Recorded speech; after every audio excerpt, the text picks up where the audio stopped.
यार पीछे आ जाए, शॉट बना रहे हैं थोड़ा। एक एक बंदा खड़ा करके कर लो, सब लोग पीछे आ जाओ। हाँ चलो चलो, ये एक के लिए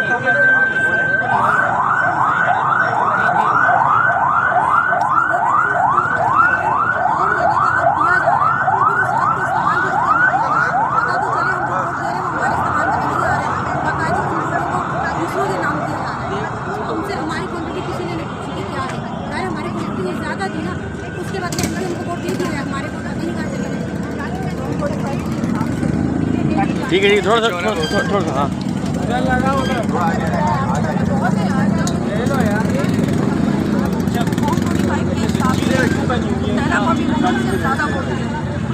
जिस तरीके से हम लोगों के साथ, हमारे साथ क्या और जमातों के साथ भी राजनीति की गई है, ये आप लोगों के सामने है। देखिए ये सब खुली किताबें, कोई झूठी बात नहीं है कि कराची के मैंडेट को किस तरह बंद कमरों में इन लोगों ने इस्तेमाल किया, उन वोटों के जरिए इनको आगे लाने की कोशिश की, उन लोगों को अपनी पसंदीदा पार्टी को इन लोगों ने आगे किया, उनको इंट्रोड्यूस कराने की कोशिश कर रहे हैं, जबकि आवाम इस चीज़ को मानने से इनकार करती है।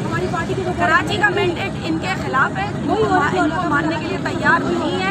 इस कराची के मैंडेट को आइन के तहत अपनी आज़ादी है कि अपने नुमाइंदों को मुंतखब करके अपने इसम्बियों तक इनको पहुँचाया जाए, लेकिन